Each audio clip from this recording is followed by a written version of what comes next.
할렐루야. 주의 은혜와 평강이 여러분과 함께 하시기를 축원합니다. 부활 시리즈 두 번째로 오늘은 부활은 반전 드라마다, 이런 제목으로 말씀 가운데 은혜를 나누고자 합니다. 지난 3월에 일본에서는 고시엔이라고 하는 고교 선발 대회가 있었습니다. 이 대회에 전국에서 네노라고 하는 고등학교 야구부 팀들이 출전을 했습니다. 그 중에서도 가장 유명한 팀이 하나 있었는데, 교토에 있는 국제고등학교라고 하는 팀입니다. 이 고등학교는 1947년도에 우리 제1교포가 설립한 한국계 고등학교입니다. 물론 지금은 일본 학생들도 같이 있습니다만은, 이 학교는 지금 전교생이 131명 정도 되는 작은 고등학교입니다. 전국에 수천 개의 이 야구부가 있는 학교들이 있는데, 그 예선전을 거쳐서 32개 학교가 이 고시엔이라는 대회에 참여를 하게 됩니다. 100년 전통입니다. 그러니까 일본에서 프로야구와 버금가는 인기가 있습니다. 굉장히 일본 사람들이 야구를 좋아하거든요. 근데 이 대회 본선에 교토국제고등학교가 출전을 하게 된 겁니다. 예선전을 다 통과하고 말이죠. 대단한 일입니다. 근데 이 야구부는 1999년도에 창단이 되었는데요, 이 학교는 그 야구할 만한 운동장이 없어요. 운영 자금도 너무 부족한 가운데 있고, 또 야구 부원 학생들도 다른 고등학교에 비하면 절반 수준밖에 되지 않는다고 합니다. 그런데 이 고시인이란 대회에 출전하게 된 겁니다. 이 학교의 교장 선생님이 우리나라 분인 박경수 교장 선생님이십니다. 근데 이분이 이 학교에 부임하면서 학생들에게 이 야구를 통한 용기를 불어넣은 거예요. 결국은 고시엔 대회의 본선에 출전했을 뿐만 아니라 하나님께 그렇게 기도했대. 1승만이라도 하게 해달라고. 그런데 1승을 한 겁니다. 근데 이분이 이런 이야기를 해요. 다른 고등학교는 마치 골리앗 같더라. 우리는 그 골리앗 앞에 다윗처럼 보인 거죠. 그런데 그 골리앗과 같은 고등학교를 이긴 거예요. 기적 같은 드라마가 연출이 되었습니다. 이분은요, 교회 집사님이신데 매일같이 학생들의 이름을 놓고 기도를 하는 교장 선생님이십니다. 그러니까 저도 요즘 우리 성도들의 이름을 불러가며 하나님 앞에 성전에서 이 지명 기도를 제가 하고 있습니다. 우리 성도들이 성전에 오르는 모든 성도들이 함께 성전에 올라 함께 예배드리는 그날을 기대하며, 어떤 삶의 자리에서든지 하나님께 예배하는 우리 성도들이 되기를 간절히 바라는 마음으로 저도 기도하고 있습니다. 그래서 이분의 인터뷰 내용이 다른 사람 이야기 같지 않더라고요. 그리고 이분이 좋아하는 말씀이 요한복음 20장 18절 말씀이에요. 막달라 마리아가 예수님의 빈 무덤을 방문했다가 거기서 예수님을 만나게 되죠. 그때 내가 주를 보았다, 이렇게 이야기하고 있거든요. 부활하신 주님을 보았다. 이 말씀을 마음에 새기면서 이 학교를 운영하고 어려움을 극복해가고, 그리고 전국에서 이름난 고등학교로 발돋움하게 만든 것이죠. 드라마를 쓴 겁니다. 여러분, 믿는 사람에게는 인생의 역전 드라마, 반전 드라마가 펼쳐집니다. 성경은 드라마다, 이런 책이 있습니다. 이 책에 보면은 성경을 6막의 이 드라마로 이야기를 하는데요, 창조, 타락, 이스라엘, 예수 그리스도, 선교, 그리고 새 창조라고 하는 6막의 드라마로 이야기를 합니다. 그러니까 성경이 실생활과 아주 밀접한 이야기, 드라마라고 하는 것이죠. 그 중에서도 예수님의 부활은 드라마 중에 드라마, 반전 드라마입니다. 사람들이 전혀 예상하지 못한 결말을 보여주기 때문에 그렇습니다. 이 성경 자체가, 복음 자체가 대반전 드라마예요. 여러분, 예수의 부활이라는 반전 드라마는 과거의 이야기로 끝나지 않습니다. 예수님은 살아계셔서 지금도 우리와 함께 하시지 않습니까? 그 부활하신 주님이. 그렇기 때문에 부활은 현재적인 사건입니다. 또한 예수님을 믿고 세상을 떠난 사람은 죽어도 다시 부활하지 않습니까? 그렇기 때문에 부활은 미래의 사건이기도 해요. 과거에 예수님 부활하셨고, 부활하신 예수님 지금도 살아서 우리에게 부활 소망을 주시고, 그 부활의 소망은 장차 우리에게 다가올 부활이기도 합니다. 과거, 현재, 미래, 부활은 모든 시간을 초월한 그런 대반전 드라마입니다. 시간을 초월해서 역사하십니다. 죽은 자 가운데서 다시 사신 예수님은 미래의 하나님 나라를 현재 가운데 가져오셨어요. 지상의 천국을 이루셨습니다. 그래서 우리는 이 땅에 살면서도 천국을 맛보며 영생을 누리며 살게 되는 것입니다. 물론 궁극적인 하나님 나라를 바라보면서 말이지요. 그리스도인은 이 땅에서 세상의 시민권과 동시에 천국 시민권을 갖고 살아가는 사람입니다. 궁극적인 지향점은 영원한 하나님 나라입니다. 예수님과 하나님 나라의 등장은 아주 밀접한 관련이 있습니다. 예수님께서도 공생애를 사시면서 회개하라 천국이 가까웠다 말씀하시면서 이 천국에 관한 말씀을 하셨죠. 예수님께서 처음에 이 땅에 등장하실 때는요, 전혀 예상하지 못했던 모습입니다. 메시아로 오신 주님이시지 않습니까? 하나님의 아들이신데 그러면 대단한 권력과 화려하게 등장할 줄 알았는데 예수님은 가장 낮은 자리로 가셨어요. 약한 자의 모습입니다. 구유에 태어난 아기의 모습으로 오셨습니다. 약자로 오신 예수님은 사람들을 섬기다가 십자가에 달려 돌아가셨습니다. 비참하게, 억울하게, 가장 무력하고 연약한 모습으로 돌아가셨습니다. 세상의 관점에서 보면 도저히 이해하기 어려운 일입니다. 그래서 고린도전서 1장 18절에 보면 이 십자가가 믿지 않는 자들에게는 십자가의 도가 미련한 것처럼 보인다고 했어요. 왜 그 크신 하나님이 가장 연약한 어리디 어린 아기로 오셔서 결국 십자가에서 죽고 마느냐, 이건 너무도 미련한 일이 아니냐라고 이야기를 합니다. 예수님이 보여주신 하나님의 나라는 사람들의 관점에서는 거꾸로 된 나라예요. 이해하기가 어렵습니다. 세상 상식으로 이해하기 어려운 나라입니다. 그런데 거꾸로 된 나라, 세상 상식으로 이해하기 어려운 나라, 이 하나님 나라에는 세 가지 의미가 있습니다. 그것은 하나님 나라에 들어가는 방식도 똑같이 거꾸로 들어간다는 것입니다.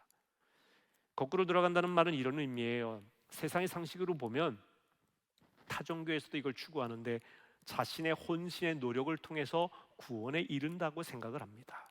하지만 성경이 말하고 있는 구원은 그게 아닙니다. 내가 구원에 이르는 것이 아니라 우리는 연약하고 부족하다고 하는 것을 회개하면 우리에게 구원이 주어진다는 것이죠.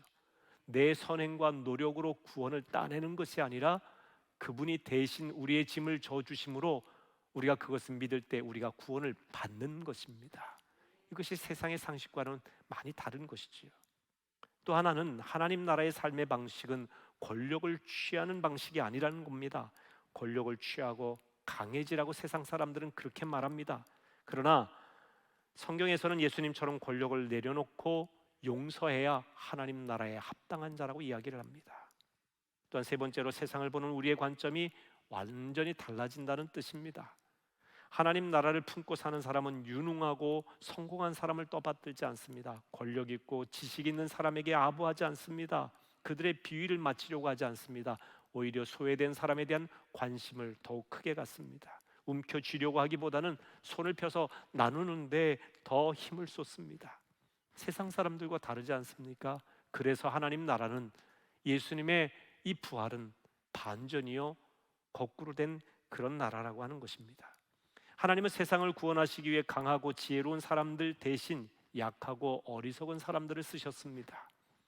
주님은 연약함을 통해 구원의 역사를 이루셨어요. 예수님의 십자가는 가장 연약한, 가장 억울한, 가장 순진한, 가장 무기력한 그런 모습의 죽음인데 이걸 통해서 하나님께서 놀랍게 역사하신 겁니다. 오늘 본문이 그걸 잘 요약해주고 있는데요, 오늘 본문 27절에서 29절 말씀을 보겠습니다. 그러나 하나님께서 세상의 미련한 것들을 택하사 지혜 있는 자들을 부끄럽게 하려 하시고 세상의 약한 것들을 택하사 강한 것들을 부끄럽게 하려 하시며 하나님께서 세상의 천한 것들과 멸시받는 것들과 없는 것들을 택하사 있는 것들을 폐하려 하시나니 이는 아무 육체도 하나님 앞에서 자랑하지 못하게 하려 하십니다.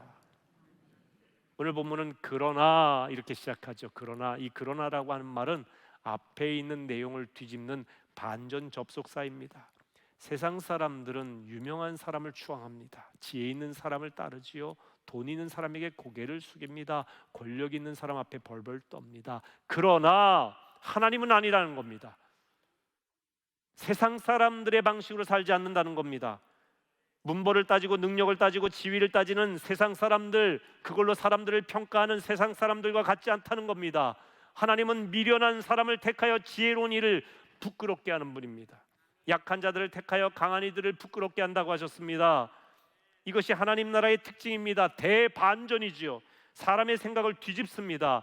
사람들의 자랑거리가 하나님 앞에서는 아무것도 아니라고 하는 겁니다. 하나님은 천한 자를 높이시고 없는 자를 부유케 하시고 약한 자를 강하게 하시고 죄인을 의롭게 하시는 분입니다. 죽은 자를 살리십니다. 하나님은 그래서 십자가에 달려 돌아가신 예수 그리스도를 다시 살리셨습니다. 우리가 예수를 제대로 믿으면 이런 대반전을 경험하게 되는 겁니다. 성경은 대반전 드라마예요. 성경 제대로 읽어보면 성경처럼 재미있는 드라마가 없습니다. 우리나라 고전소설에는 대반전 이야기들이 많이 있죠. 아주 재밌는 이야기들이 많이 있는데 저는 그 중에서 춘향전이 이 대반전 소설의 백미라고 봅니다. 이몽룡에 대한 절개를 지킨 성춘향이 그 마을에 부임한 사또 변학도에게 끝까지 절개를 지키다가 고문도 당하고 옥에 갇히지 않습니까? 절개를 무너뜨리면 되는데 끝까지 지킵니다. 한양에서 돌아온 이몽룡은 거지꼴이 됐어요. 과거 시험 보러 간다고 하는 그가 사람들이 보기에는 과거에 실패하고 완전히 엉망진창이 된 그런 모습이었습니다. 그러니까 옥에 갇힌 춘향이도 그의 엄마 월매도 이제 우리 인생 다 끝났구나. 이 이몽룡이 이런 거지꼴이 되었으니 우리도 이제 거지 신세구나, 인생 끝났구나 생각을 했습니다. 춘향이가 변학도에게 이제 처벌을 받는 마지막 그 신문을 당하는 그 자리에 암행어사 출퇴하면서 막 이몽룡이 등장하는데 저는 이 춘향전 영화 볼 때 왜 제 가슴이 그렇게 떨리고 변학도 너 이제 죽었어 그런 마음이 막 생기고 말이죠. 우리 결말 다 하는데 보고 또 봐도요 반전의 재미가 있어요. 죽을 줄 알았던 춘향이가 살아나지 않습니까? 거지인 줄 알았더니 이몽룡이 암행어사가 된 거 아닙니까? 변학도가 승승장구하는 줄 알았는데 결국은 암행어사인 이몽룡 앞에 무릎을 꿇게 되는 거 아니겠습니까? 이 반전이죠. 반전에 반전이 일어난다고 어떤 연예인은 그렇게 이야기하던데 이 성경이 그렇습니다. 하나님의 나라는 인간의 관점과 생각을 뒤집어 엎는 대반전의 나라예요.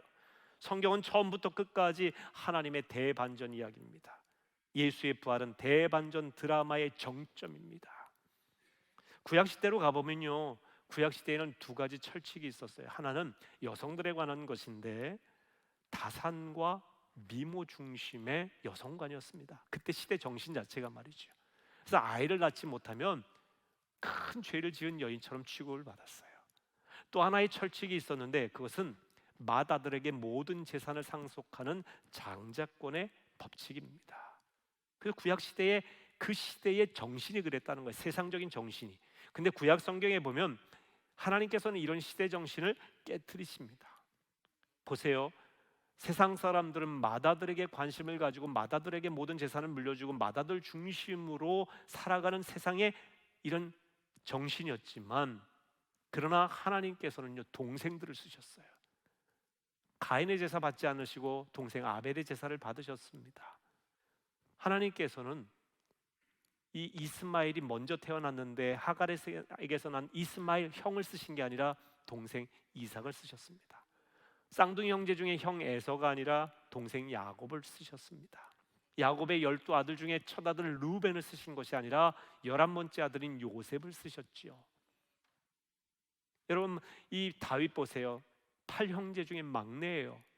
성경에 막내라는 말은 하카타라는 표현을 씁니다. 히브리어로. 근데 이 하카타 막내라고 하는 말은요 하찮은 존재예요. 별 볼 일 없는 존재, 있으나 마나한 존재예요. 다윗이 그렇게 취급을 받았어요. 그런데 하나님께서는 형 엘리압을 쓰신 것이 아니라 막내, 동생 중에 동생 다윗을 쓰신 겁니다. 여러분 아론 형을 쓰신 게 아니라 하나님께서는 동생 모세를 쓰셨어요. 참 이상하지 않습니까? 어떻게 하나님께서는 하나같이 동생을 쓰셨을까?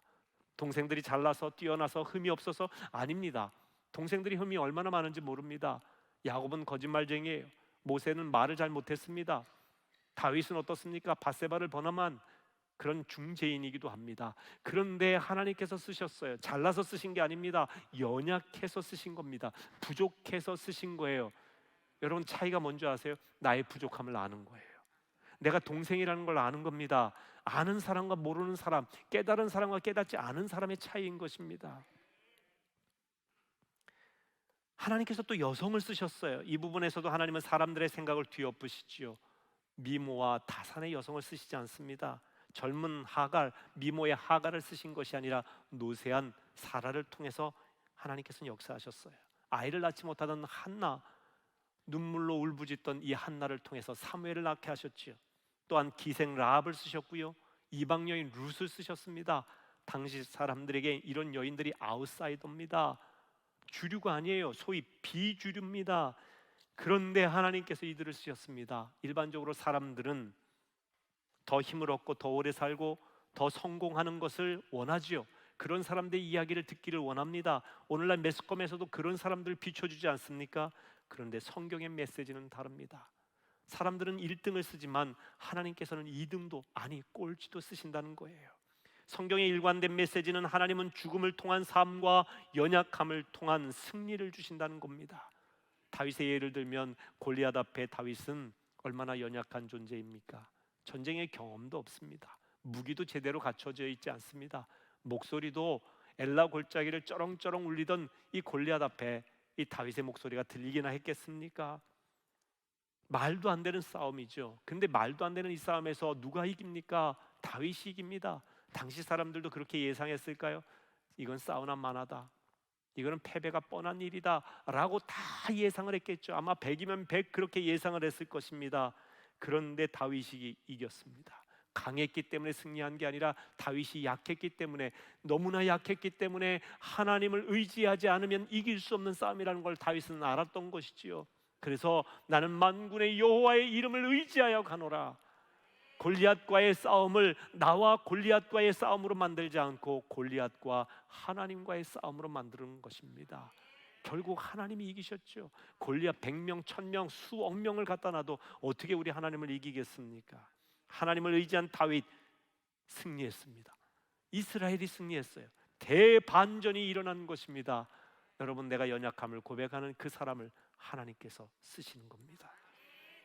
다윗 이야기뿐만 아니라 구약에 보면 하나님은 주류가 아니라 비주류, 중심에 있는 사람이 아니라 소외된 사람들을 주님께서 쓰시고 그들에 대해서 관심을 가지셨어요. 그래서 구약에도 보면 끊임없이 나그네와 고아와 과부에게 잘 대하라고 이야기를 하십니다. 이들에게 관심을 갖고 이들에게 먹거리를 제공하고 이들에게 하나님의 사랑을 깊이 보이셨어요. 왜냐하면 이 구약 시대에 가장 소외된 사람들, 나그네, 그리고 과부, 그리고 고아, 너무너무 불쌍한 이분들에 대해서 관심을 가질 때 하나님을 사랑하는 것과 같다는 것입니다. 신약에서도 대반전 이야기가 나옵니다. 구약의 이 대반전의 이야기는요, 신약에 나오는 예수님의 부활의 대반전의 예고편입니다. 그러니까 예수님의 이 부활이 반전 중에 반전입니다. 그러니까 예수님의 오심에 대한 이 대반전의 역사를 잘 요약한 성경이 빌립보서 2장 5절에서 11절이에요. 예수님께서 자기를 비워 종의 형체를 가져 이 땅에 내려오셨다는 말씀이죠. 보십시오. 예수님은 하나님과 원래 동등한 분이에요. 삼위일체 하나님이십니다. 성부 하나님, 성자 예수님, 성령 하나님은 역할은 다르지만 본질적으로 하나입니다. 동등한 위격을 갖고 계세요. 누가 열등하고 높고 낮고 이게 없습니다. 그런데 이 아들 예수님께서는 그 하늘의 보좌를 버리시고 자기를 비워 종의 형체를 가져 낮아지셨어요. 낮은 자리로 오신 겁니다. 그리고 십자가에 달려 죽으셨어요. 저 음부의 밑바닥까지 내려가셨습니다. 온갖 모욕을 다 겪으셨습니다. 그렇게 내려간 그 바닥으로 떨어진 예수님을 하나님께서 지극히 높이셔서 모든 이름 중에 가장 뛰어난 이름이 되게 하셨고, 세상의 모든 임금과 권력자들과 세상의 모든 만민들이 그 이름 앞에 무릎을 꿇게 하셨다라고 말씀하고 있습니다. 다시 말하면 저 밑으로 떨어진 것 같았던 예수님을 대반전을 일으켜서 가장 높은 이름이 되게 하신 것입니다. 예수님의 모습은 세상의 가치관을 뒤엎는 모습입니다. 예수님은 저주의 상징이었던 십자가를 구원의 축복으로 바꾸신 분입니다. 예수의 부활은 불가능을 가능으로, 끝을 시작으로 바꾸는 대반전입니다. 믿음장이라 불리는 히브리서 11장에 믿음의 사람들의 특징이 나오는데 거기도 대반전의 이야기가 나와요. 자, 한번 보시겠습니다. 그들은 믿음으로 나라들을 이기기도 하며 의를 행하기도 하며 약속을 받기도 하며 사자들의 입을 막기도 하며 불의 세력을 멸하기도 하며 칼날을 피하기도 하며 연약한 가운데서 강하게 되기도 하며 전쟁에 용감하게 되어 이방 사람들의 진을 물리치기도 하며. 이 말씀 가운데 여러분, 연약한 가운데서 강하게 되기도 하며, 이것이 믿음의 사람들의 특징이에요. 여러분, 성경에 나오는 믿음의 사람들은요, 대단한 강력자들이 아닙니다. 권세자들이 아니에요. 연약하게 이를 데가 없습니다. 구약 성경 사사기에 보면 하나님께서 이 전쟁 가운데 고통을 당하는 이스라엘 백성들을 구원하기 위해서 사사들을 쓰시는데, 그 사사들을 쓰는 그 사사들 하나하나 면면을 보면 다 현찮은 사람들이에요. 내가 어떻게 사사가 됩니까? 내가 어떻게 지도자가 됩니까? 나는 왼손잡이입니다. 나는 문벌이 좋지 않습니다. 가문이 좋지 않습니다. 나는 연약한 존재입니다. 할 줄 아는 게 없습니다. 이런 사람들, 나는 여자입니다. 나는 도덕적으로 깨끗하지 못합니다. 나는 첩의 아들입니다. 이런 사람들을 하나님께서 쓰시는 거예요. 이런 사람들을 통해서 하나님께서 주류를 부끄럽게 하시는 겁니다. 세상의 역사를 바꿔 가셨습니다. 여러분, 그렇다고 하나님은 부자, 왕, 학자들 거부하시고 물리치신다, 이런 뜻이 아닙니다. 모든 계층의 사람들 다 쓰십니다. 누구든지 예수 믿으면 구원받습니다. 그러나 자기 의에 사로잡힌 사람들, 목이 곧은 백성들, 잘난 척하는 교만한 사람들 안 쓰신다는 거예요. 그런데 보면 누가 잘난 척합니까? 있는 사람이 잘난 척하죠. 권세 있는 사람들이 교만한 겁니다. 건강하고 뭔가 잘한다고 하는 사람들이 자기 의로 살아가는 겁니다. 그래서 위험한 거예요. 그래서 힘이 있을 때 조심하라는 것이지요. 여러분이 언제 간절해지십니까? 언제 주님을 붙드십니까? 언제 다 주님 바라보면서 주님 앞에 눈물로 기도하십니까? 여러분이 연약할 때 아닙니까? 실패할 때 아니신가요? 어려울 때, 힘들 때 아니십니까? 사람들이 고난을 만날 때 두 가지 반응을 보입니다. 하나님 안 계신 거 아닌가 하면서 떠나는 경우가 있고요, 그 고난 가운데 나는 하나님밖에 없습니다. 세상 의지에도 아무 소용이 없는 걸 깨달았습니다. 주님밖에 없습니다. 고난 가운데 주님을 붙드는 사람이 있다는 거예요. 연약함이 우리를 강하게 만드는 비결이 거기 있어요. 다윗이 골리앗 앞에 나는 연약한 존재라는 걸 몰랐겠습니까? 나는 저 사람의 상대가 되지 않는다는 걸 알았죠, 모든 면에서. 그러나 내게는 만군의 하나님 여호와 계시다는 걸 믿었던 거예요.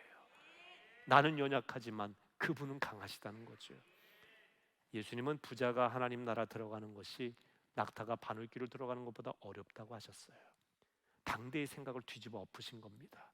예수님 당시에는요, 부자는 의인이라고 그렇게 평가를 받았어요. 저 사람이 부자가 된 것은 하나님 앞에 의로웠기 때문에 축복을 받은 것이다. 건강한 사람이 의인이에요. 병든 사람들은 죄인이에요. 당시의 사고방식이 그랬어요. 근데 예수님은 전혀 달랐죠. 예수님 당시에는요, 바리새인들이 의인이었어요. 율법을 지킨다. 근데 예수님은 그들은 위선자다. 겉과 속이 다르다. 부자가 하나님 나라 들어가기 더 어렵다. 왜? 부자는 자기 공로, 자기 의로 이렇게 된 걸로 착각을 해서 하나님 찾지 않는다는 거죠. 여러분, 가난할 때 간절해지지 부유할 때 간절해지지 않습니다. 부유해지면요, 놀러 가시는 날 정신 없어져요. 그 부에 취해서 하나님 모르고 하나님 등지고 삽니다. 이스라엘 백성들이 그랬어요. 성경의 역사도 보고 역사적으로도 보면 여러분, 부자 되고 부유해지고 풍성해지는 것 너무 좋아하지 마세요. 거기에 머물면 하나님 앞에 간절해지지 않습니다. 진짜 중요한 걸 잃어버리게 돼요. 영원한 걸 잃어버리게 됩니다. 그래서 사실 힘 있고 돈 있고 지식 있는 사람 예수 잘 안 믿으려고 하죠. 그래서 하나님께서 약하고 가난한 사람들을 들어서 그들을 부끄럽게 하신다고 하는 것이 그런 의미인 것입니다. 예수님의 말씀과 삶을 집중해서 기록한 복음서에도 보면 대반전 이야기가 많이 있는데 그 중에서 누가복음이 특별히 대반전 이야기가 많이 나와요. 누가라고 하는 의사가 썼는데 누가는 이 누가복음과 사도행전을 쓴 저자입니다. 기자라고 말하죠. 직접 자기가 썼다기보다는 성령의 감동에 의해서 썼으니까 그 감동에 기록한 기자입니다. 누가복음은 이방인과 소외계층에게 복음을 전하기 위해 기록이 되었습니다. 그래서 누가복음은 유난히 소외된 이방인들, 또 병자들, 여인들에 관한 기록이 많습니다. 누가복음 13장 30절에 보면 나중된 자로서 먼저 될 자도 있고 먼저 된 자로서 나중될 자도 있느니라. 반전이죠. 나중된 자가 먼저 될 수 있어요. 신앙생활 늦게 했다고 여러분 낙심할 필요 없습니다. 신앙생활 먼저 했다고 교만하지 마세요. 신앙에도 반전이 일어납니다. 누가복음에는 사마리아인 이야기가 유난히 많이 나옵니다. 당시 유대인들은 사마리아인을 개 취급했습니다. 열등한 인종으로 여겼어요. 그러나 예수님은 누가복음 10장에서 선한 사마리아 사람의 비유를 들면서 너희도 가서 그 사람처럼 이웃에게 사랑을 베풀라고 말씀을 하십니다. 누가복음 17장에 보면은 나병에 걸려서 고통당하던 사람들 10명이 함께 있었는데 예수님이 이들을 고쳐주셨어요. 근데 이들 중에 예수님께 와서 다시 감사한 사람은 사마리아 사람 한 명밖에 없다고 하면서 그 사람을 칭찬하고 축복하셨습니다. 사마리아인에 대한 긍정적인 시선을 보이셨어요. 당시의 사람들의 생각을 완전히 뒤집어 엎으신 거죠. 또한 예수님은 당시 멸시받는 세리에 대해서 긍휼히 여기는 마음이 있었습니다. 로마 통치하에서 자기 민족인 유대인들의 혈세를 거두어서 로마 정부에 갖다 바치는 일을 했던 사람들이 세리들이에요. 마치 우리나라가 일제시대 때에 일본의 앞잡이가 되어서 우리나라 사람들 세금 걷어다가 일본 정부에 갖다 바치는 일을 했던 일본 앞잡이와 같은 사람들이 세리예요. 이뻐할 수 있겠습니까? 매국노죠. 배신자죠. 동족을 괴롭히는 원수 아닙니까? 사람들이 그런 인식을 가졌는데 예수님은 이 세리를 긍휼히 여기셨어요. 누가복음의 세리에 대해서 6번 언급하고 있는데 모두 부정적이지 않아요. 또한 누가복음 19장에 보면은 세리장이었던 이 삭개오가 예수님 만나서 변화된 이야기를 드라마틱하게 이야기하고 있습니다. 삭개오 이야기는 누가복음 19장에만 나와요. 다른 복음서에 나오질 않아요. 그러니까 누가복음은 계속해서 당시의 세리, 또 사마리아인, 또 그리고 무시당하던 아이들에 대한 관심도 누가복음에 많이 비춰지고 있습니다. 예수님께서는 당시 사람들이 어린아이들을 무시했지만 예수님은 그런 아이들이 내게 오는 걸 금하지 말라고 하셨습니다. 하나님 나라가 이런 자의 것이라고 말씀하셨죠. 당시 환자들은 죄인 취급을 받았습니다. 환자 중에서도 나 환자는 사람들과 접촉할 수 없이 격리된 생활을 해야 됐어요. 병으로 고통당하기도 했지만 사회적으로 격리된 그 사회적으로 소외된 아픔도 있었습니다. 사람들은 그 병의 전염이 될까 두려워해서 격리를 시켰는데 예수님께서는 그 나 환자들의 손을 잡아주셨습니다. 그러면서 병으로 고통당하는 그들을 치료할 뿐만 아니라 사회적인 고립에서 그 아픔을 씻어주었던 그런 분이십니다. 당시 여자들은 숫자에도 포함되지 않았는데 누가복음에는 다른 복음서에 없는 13명의 여자들이 등장합니다. 나인송 과부 이야기도 누가복음에만 등장을 합니다. 향유를 붓고 머리털로 그분의 발을 닦은 죄 지은 여인을 예수님께서는 용납하셨습니다. 예수님이 돌아가신 후에 무덤에 제일 먼저 가서 방문한 이들이 여인이라고 누가복음은 그것을 기록하고 있습니다. 또한 누가는 예수님이 가난한 사람에게 얼마나 깊은 관심이 있었는지 이야기합니다. 예수님은 복음이 가난한 자들을 위한 기쁜 소식이라고 하는 것을 누가복음을 통해 말씀하십니다. 제자들에게 가난한 자를 구제하라고 하셨고요, 가난한 자들을 가족처럼 자기 집으로 초대하라고까지 하셨어요. 당시에 가난한 자, 죄인, 세리, 이런 여인들 다 무시하고 죄인 취급하고 비주류요 소외된 아웃사이더들입니다. 그런데 예수님의 관점은 이런 관점을 뒤집어 엎으신 것입니다. 왜 하나님은, 왜 우리 주님은 자꾸만 이런 연약한 이들을 택하셔서 그들의 무력함과 그들의 약점, 그들의 고난을 통해서 구원의 역사를 이루실까요? 왜 그럴까요? 그것이 주님이 보여주신 십자가와 부활의 원리이기 때문에 그렇습니다. 십자가와 부활은 대반전입니다. 사람의 생각을 뒤집어 엎는다는 것입니다. 하나님의 대반전을 알아야 성경을 이해할 수 있습니다. 틴켈러 목사님은 그래서 이렇게 이야기합니다. 예수님의 성육신과 죽음과 부활이 기쁜 소식인 까닭은 그분이 우리와 자리를 바꾸심으로써 놀라운 사랑을 보여주셨기 때문이다. 그분이 하늘에서 땅으로 내려오셨기 때문에 우리는 땅에서 하늘로 갈 수 있다. 부유하신 그분이 가난해지셨기에 우리는 그분의 가난을 통해 부유해질 수 있다. 그분이 죄가 되셨기에 우리는 죄가 되신 그분을 통해 그분 안에서 하나님의 의가 될 수 있다.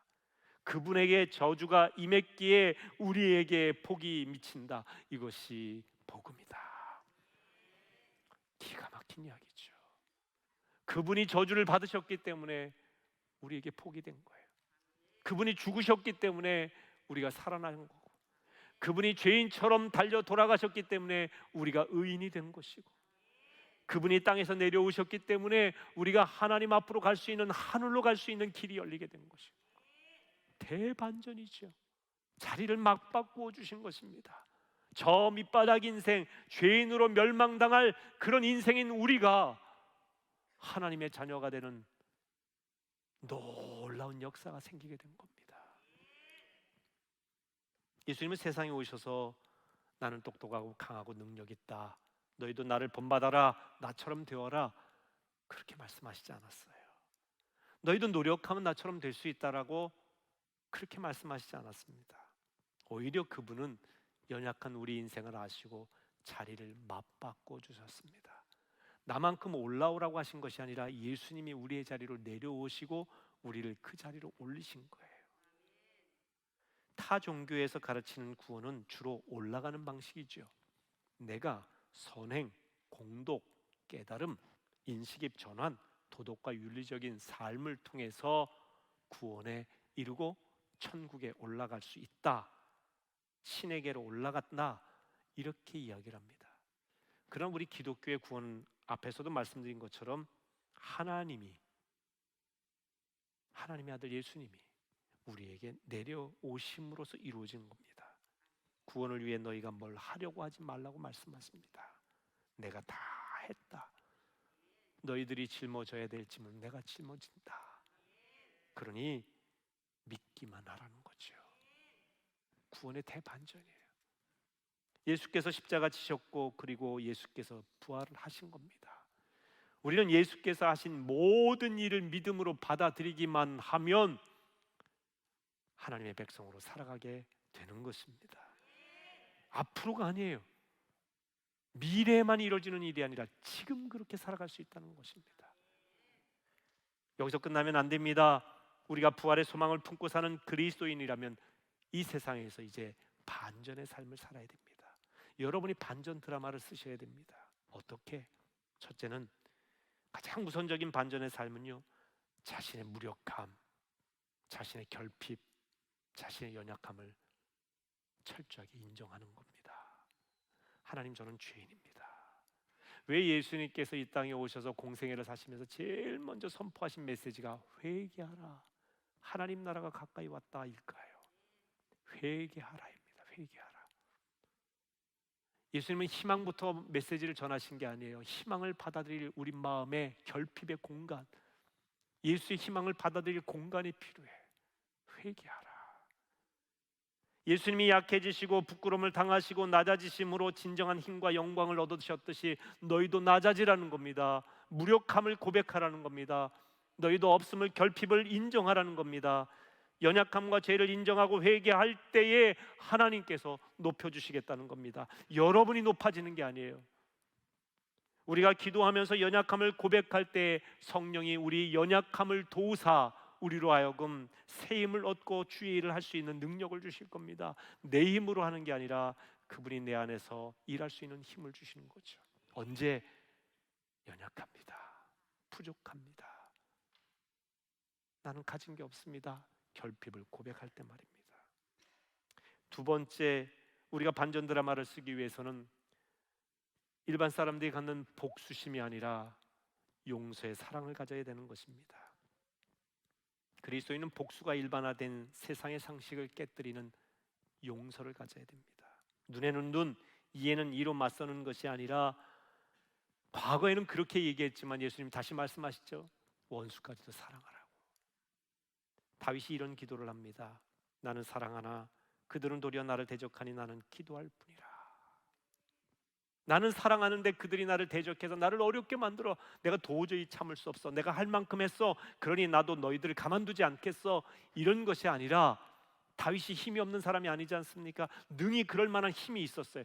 하지만 내가 사랑하나 그 사랑을 받지 않는 너희들을 위해서 나는 또한 기도할 뿐이라. 반전이죠. 복수가 아니라 용서를 택하시기를 바랍니다. 이것이 부활의 일상을 사는 그리스도인의 모습입니다. 세 번째는 죽음의 절망을 반전시키며 사는 겁니다. 사람은 죽음이 끝이라고 생각하죠. 하지만 그리스도인에게 죽음은 새로운 생명의 문입니다. 죽음 너머에 더 분명한 생명이 있습니다. 이게 반전이에요. 세상 사람들의 가치관은 죽으면 끝이지, 그냥 기독교에서 말하는 것은 하나의 환상에 불과한 오아시스 같은 희망이지. 과연 그럴까요? 우리가 믿는 게 다 헛되지요. 그러나 우리는 분명히 확신하기는 죽음 너머에 새로운 생명이 있다. 죽음을 반전시키는 새로운 생명의 문이 있다. 그렇기 때문에 그리스도인은 죽음조차도 희망으로 보는 겁니다. 사람들은 예수의 죽음, 십자가의 죽음이 끝이라고 했습니다. 제자들조차 그렇게 생각을 했어요. 그게 통념이죠. 그런데 예수님은 십자가 죽음 뒤에 다시 부활하셨습니다. 부활하신 주님이 지금도 우리와 함께 계십니다. 우리로 하여금 부활의 산 소망을 가지고 살아가도록 만드시는 것입니다. 그래서 예수님의 부활을 부활절로만 끝내지 마시고 매일의 삶 속에서 부활의 소망을 가지고 승리하시기를 축원합니다. 마지막으로 주 안에서만 자랑하십시오. 자, 오늘 본문 마지막 절 보겠습니다. 31절입니다. 기록된 바 자랑하는 자는 주 안에서 자랑하라 함과 같게 하려 함이라. 사람들은 자기 자랑이 요즘 굉장히 바쁜 그런 시대죠. 자기 PR에 분주한 시대입니다. 자녀에 대한 자기 PR도 있고요. 또 내가 가진 것에 대한 PR도 있고, 내가 이만한 학력을 가졌다는 것에 대한 PR도 있고, 나는 이러이러한 사람들을 안다고 하는 자랑도 있습니다. 여러분, 자랑거리 많겠죠. 그런데 성경은 세상 사람들이 말하는 일반적인 자랑거리 안에 살지 말고 주 안에서 자랑하라. 주님을 자랑하라. 너희가 주 안에 있음을 자랑으로 삼아라. 여러분, 우리가 주 안에 있으면요, 딴 근심 없어요. 주 안에 있는 나에게 딴 근심 있으랴. 십자가 밑에 나가 내 짐을 풀었네. 네, 주 안에서 자랑하세요. 여러분의 근심 걱정 주 안에 다 내려놓으십시오.